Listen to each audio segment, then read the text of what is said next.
क्या बदलने वाला है इंडिया का नाम? ये सवाल आज सभी के मन में है, लेकिन क्यों है और क्या सच में इंडिया का नाम बदल सकता है? इसे लेकर हमारे संविधान में क्या लिखा गया है? नमस्कार, मैं हूं आशीष सिंह और आप देख रहे हैं अनकट। देश के नाम को लेकर विवाद उठ खड़ा हुआ है। इस विवाद की शुरुआत होती है कांग्रेस के उस आरोप से जिसमें कहा गया कि G20 समिट के डिनर निमंत्रण पत्र पर प्रेसिडेंट ऑफ भारत लिखा है, जबकि इसे प्रेसिडेंट ऑफ इंडिया होना चाहिए था। इसके साथ ही एक चर्चा भी शुरू हो गई कि क्या मोदी सरकार देश का नाम बदलने वाली है। विपक्ष इस पर हमलावर है। तो लौटते हैं अपने सवाल पर कि क्या देश के नाम से इंडिया हटने वाला है? क्या मोदी सरकार इंडिया को हटाने वाली है?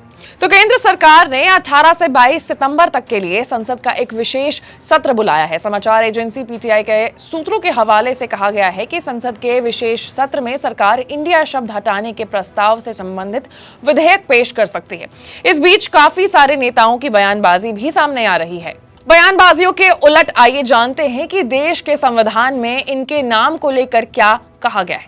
संविधान विशेषज्ञों ने भारत नाम को कैसे स्वीकार किया और वे कौन से नाम थे जिन पर संविधान सभा ने विचार किया था।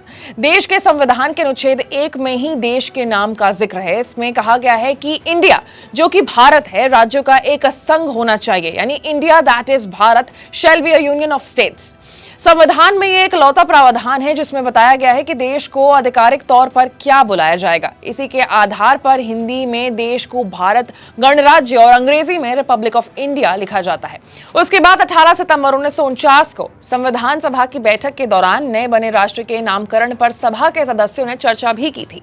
इस दौरान सभा के सदस्यों की तरफ से विभिन्न नामों के सुझाव आए थे, जैसे भारत, हिंदुस्तान, हिंद, भारत भूमिक, भारतवर्ष, और अंत में संविधान सभा ने फैसला लिया जिसमें अनुच्छेद 1 संघ का नाम और क्षेत्र शीर्षक दिया गया।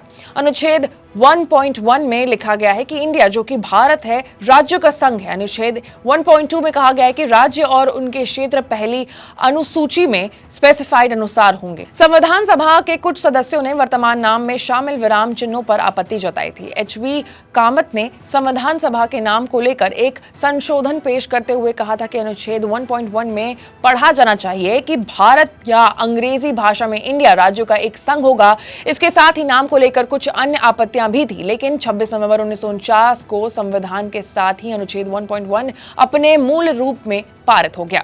लेकिन क्या इतना आसान है किसी भी देश का नाम बदलना? किसी भी देश का नाम बदलना कहने और सुनने में एक बहुत छोटी सी बात लगती है, लेकिन ये आसान काम नहीं है। ऐसे पूरी प्रक्रिया में कई तरीके की कानूनी अड़चनें भी आती हैं, साथ ही इसमें बड़ी मात्रा में पैसे भी खर्च होते हैं।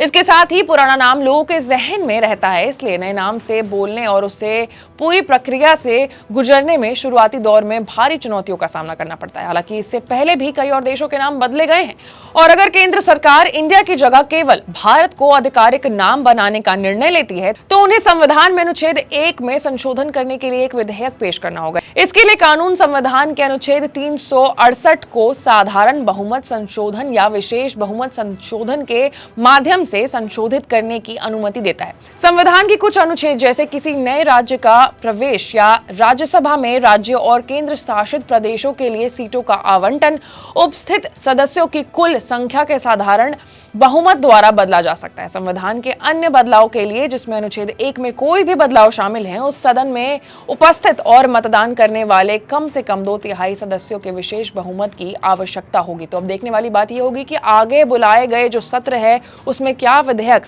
केंद्र सरकार पेश करती है। उसके बाद ही कोई भी जो मामला है वो स्पष्ट रूप से सामने आएगा और जो भी अपडेट होगा अनकट ऑडियंस को सबसे पहले मिलेगा। लेकिन उसके लिए आपको अनकट को लाइक, सब्सक्राइब और शेयर करना होगा। मैं थी आपके साथ आशीष सिंह।